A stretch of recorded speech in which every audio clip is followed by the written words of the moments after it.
In 1 Kings chapter 13, starting at verse 33, Jeroboam did not turn from his evil way, but again he made priests for the high places, right? He ordained anyone who was willing so that there would be priests for the high places.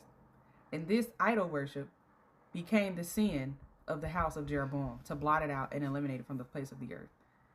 So this is the problem, okay, that God has already said he's going to start addressing, exposing, undoing, tearing it down, and exposing the foundations. If you can go and take a test and be ordained, if you got your title by what you know, not who you know, not the Holy Spirit, if you were forged in theology instead of relationship, God doesn't honor that.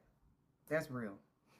If you see a ministry that allows anybody and everybody to come and fill positions, a church that ordains anybody who's willing, or a church who allows people to come in and fill sacred positions like a pastor, like we saw in 1 Kings, he ordained anyone who was willing so that there would be priests for the high places.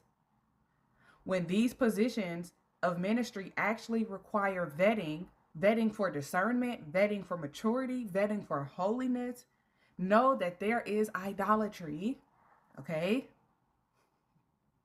Know that there is idolatry at work, and God calls them idolaters. Ephesians chapter 5, verse 5. For be sure of this, no immoral, impure, or greedy person, for that one is in effect an idolater, has any inheritance in the kingdom of Christ and God. For such a person places a higher value on something other than God. So these people that ordains anybody, or people who already have their title, and they just allow anybody to come in so that they can fill the places.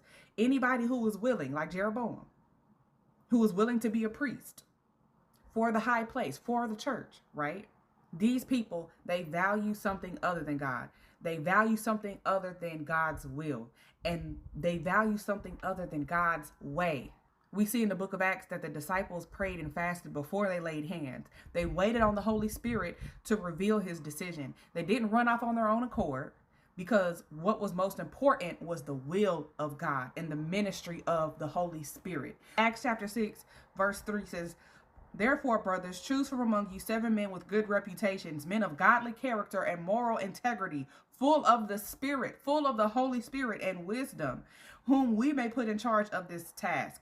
They brought these men before the apostles, and after praying, there was prayer involved, they laid their hands on them to dedicate and commission them for this service. Acts chapter 13, starting at verse 2. While they were serving the Lord and fasting,